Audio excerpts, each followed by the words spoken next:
Ayan, meron siyang parang ano lang siya, gumaganon-ganon lang, na malakas na vibration. Ayan. Ganun siya. Tapos ang masarap pa nito, yung pag uminit siya, ang saya-saya niyang gamitin kapag mainit na siya. As in talagang nanginginig-nginig yung ating mga taba at mga bells dyan.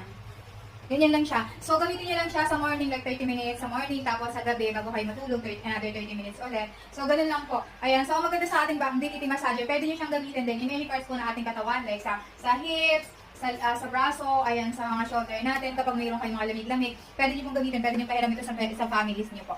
Ayan, ganyan siya mga meme. Ayan. Ayan. So, try nyo to as in. Nakakatuwa siyang gamitin. Like, kahit pinag-work po kayo, pwede nyo siya sabay. Ayan, nag-iinit na siya. Oh. Ang hinilig siya, sobrang lakas ng kanyang vibration. Tingnan, baba natin yung camera.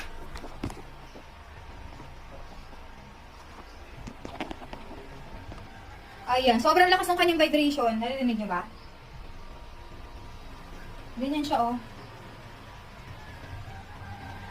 Ayan, so eto talaga meron siyang konting cut effect. Kapag suot nyo to, merong konting mararamdaman kayo na medyo, kapag suot nyo to, meron kayong mararamdaman na konting parang makati-kati.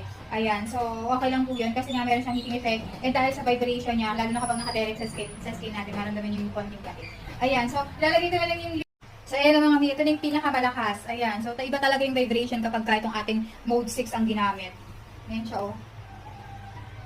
As in talagang nanginginig-nginig yung ating mga taba at mga bells dyan.